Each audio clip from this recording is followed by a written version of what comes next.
Hello everybody, my name is Shankarji. Now we'll be studying chapter 8, Ashoka, the emperor who gave up war. Ashoka was the only emperor in the history of the whole world to give up war after winning a war. We will come to that later on, but we'll first start with the beginnings of the Mauryan Empire. Because Ashoka was a part of the Mauryan Empire, it was founded by his grandfather Chandragupta Maurya. The Mauryan Empire was a very big kingdom. It was an amazing empire. It ranged from Afghanistan, modern day Afghanistan, till southern India, and towards the east it was still northeastern India. There's a slight difference between empires and kingdoms. The key difference between empires and kingdoms are large kingdoms, very large kingdoms. So that's the major difference between empires and kingdoms. An emperor is larger than the king. So that's the general difference. The Mauryan Empire was indeed a very big empire, and it was founded by the great great emperor, Ashoka's grandfather, Chandragupta Maurya, approximately around 2300 years ago. He was the great king who met Alexander the Great and became great friends with him, and a lot of Indo-Greek cultural exchanges took place. One of the main reasons for Chandragupta's grand success was that he had a great minister, advisor.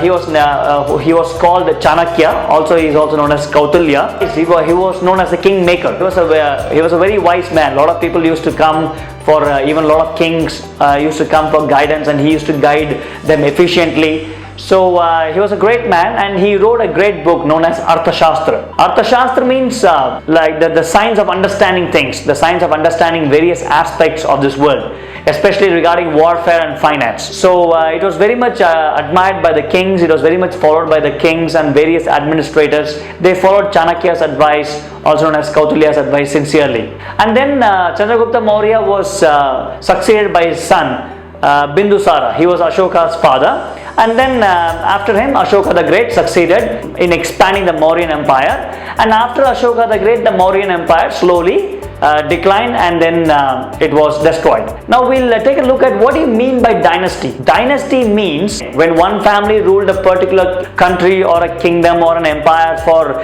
generations, then that becomes a dynasty. What Ashoka the Great contributed was, he contributed many symbols. Even now our country, the government of India, uses the Ashoka Chakra, which was a seal of King Ashoka, which we have implemented in our country, in the constitution of India, the Ashoka Chakra. So normally in all major cities and towns you will find a pillar with the seal of the Ashoka Chakra, which is also commonly known as the Ashoka pillar. So Ashoka Chakra it was originally used by King Ashoka the Great, and which the government of India accepted it as a national emblem, or also known as the national seal of India, better known as the national emblem of India. So then there were major cities in the Mauryan Empire. There were major cities including the capital city known as Pataliputra. Apart from that, there were many learning universities, the areas of learning.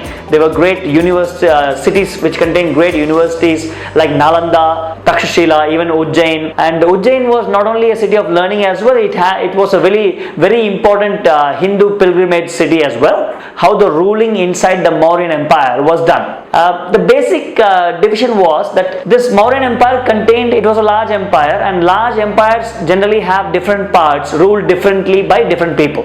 Nevertheless, an efficient ruling system has to be maintained. So the basic thing was the king divided the empires into various different areas, also known as provinces. It was divided into different parts, ruled differently by officials. Like officials were appointed to rule the various provinces and also to perform various other tasks like collecting tax, maintaining armies, taking care of the welfare of the common people. If there is any people's requirement, if there is any complaints, or if there is any people's need, like if people want something to be done, then the officials took care of the issues by consulting the emperor accordingly. And then officials took care of the various aspects of the empire in the various different regions of the empire, known as the provinces. The capital city was directly controlled by the emperor himself.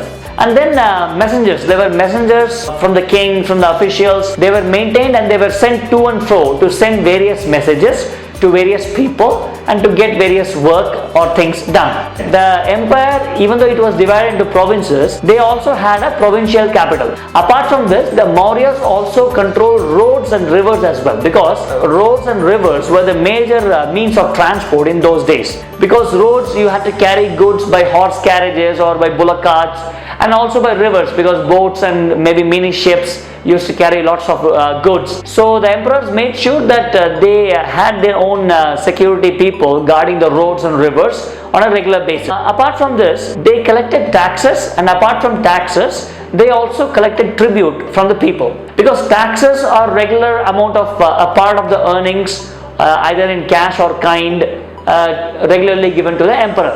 But tribute is slightly different from the taxes. Tribute, unlike taxes, it was collected when it was possible from the people. Maybe in a particular season it was more easy to collect the tribute than in the other seasons, like that. But a tribute can be anything, like it can be a gift, it can be something homemade, something bought from some shop. So, and then there were also a lot of forests in the Mauryan Empire. These were also known as the forested regions. People were more or less independent. The emperor had given more almost complete freedom to the forest people. However, they had to provide the emperor with elephants, timber, honey, wax, etc. and other useful things on a regular basis. So that was the only condition with the emperor and the forest people, the people living in the forested regions. Now we'll discuss about why Ashoka is considered a very unique ruler. He was given the title Ashoka the Great because apart from being a great emperor, he was also the first ruler to use inscriptions, like it was either inscribed in the Prakrit language or in the Brahmi language, to send his message to the people. Because instead of gathering the people and standing in front of them and delivering the message, he used inscriptions. He used to give some written inscriptions, and the messengers used to read the message. And then we will discuss about Ashoka's greatest war, the greatest deadliest war with Kalinga. Kalinga is the modern day Odisha. Kalinga is the area in which modern day Odisha state is there in India. Because Ashoka conquered all of the parts of the Indian subcontinent except Kalinga. He was very much irritated by Kalinga not giving in to him. So finally he decided to wage a deadly war against the Kalinga people, and a massive war took place, and a lot of people there were dead. More than 100,000 people lost their lives in the deadly battle of Kalinga. And then afterwards, and finally Ashoka the Great won the war. He defeated the Kalinga people and finally captured them, and Kalinga became part of the Mauryan Empire. However, he felt so bad that to conquer a part of the land, so much blood had to be shed. He was very much impressed by Lord Buddha, and in a very similar way, he also renounced war. I mean, he was so fed up with this that he thought, what's the point of fighting so hard just for a piece of land? And he was the only king in the history of the whole world who gave up war after conquest, after winning, which no other king in the history of the world ever did. That's why Ashoka has been given a very unique title, Ashoka the Great. And then he accepted Buddhism because he was very much influenced by Lord Buddha and his teaching. He accepted Buddhism and he became a Buddhist monk, and later on he followed Buddhism and then he passed away. In this way, Ashoka truly was a great king, and India is greatly honored to have Ashoka as a great king, and that's why we adopted his Ashok Chakra as the national emblem of India to honor King Ashoka the Great. And you can study more about King Ashoka the Great, and you can find many more fascinating facts about King Ashoka the Great. So do some extra research, do some Google search, and you can have fun on your journey in knowing King Ashoka the Great in a much more better way. So have fun. Okay, now we'll study about what was Ashoka's dhamma. See, dhamma means, it's just a modification of the word dharma. So Ashoka just modified the word, the Hindu word, the Sanskrit word dharma into dhamma. Ashoka was very much influenced by Buddhism. He was very much influenced by Lord Buddha and Buddhism. So he also followed exactly what Lord Buddha preached. He just wanted to send certain basic messages to his subjects. Because he felt like a father to his subjects, he had a sense of responsibility to spread his message. In other words, he wanted to spread his dhamma to his people. That's why it's known as Ashoka's dhamma. Mainly it did not, it required, this Dhamma did not worship any god or performance or sacrifice. Most of the Buddhist message in his Dhamma. And then he also appointed officials, because at the time when he was ruling, his kingdom, his empire was under a lot of struggle. People followed different religions, they were fighting against each other, there was not much unity, and they also had a lot of other problems.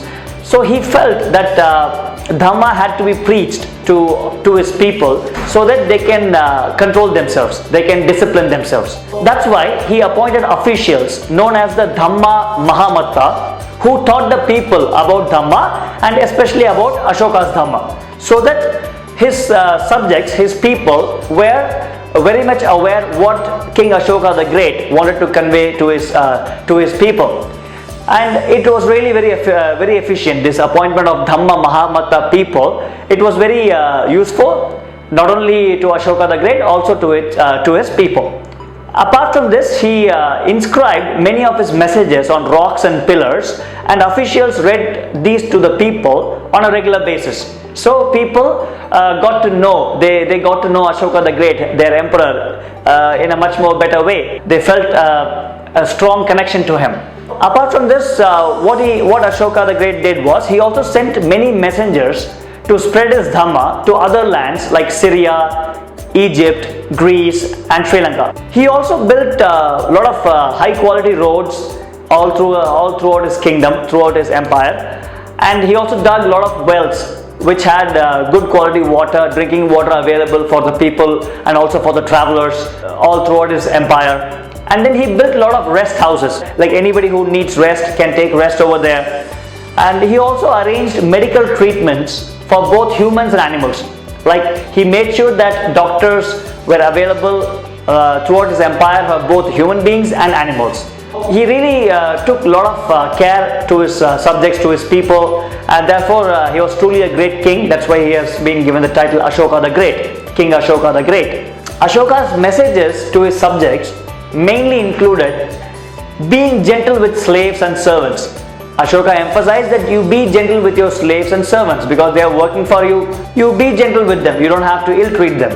And to respect one's elders, treating all creatures with compassion, giving gifts to Brahmins and monks and to wise persons, to respect others' religion as well, even though the other person's religion might be different, but we have to learn to respect others' religion, etc. So Ashoka ruled his empire for a long time in a very efficient way, and then after his death the Mauryan Empire slowly collapsed, started to decline, and the Mauryan Empire completely collapsed around 2200 years ago, and it was replaced by many smaller kingdoms all over India.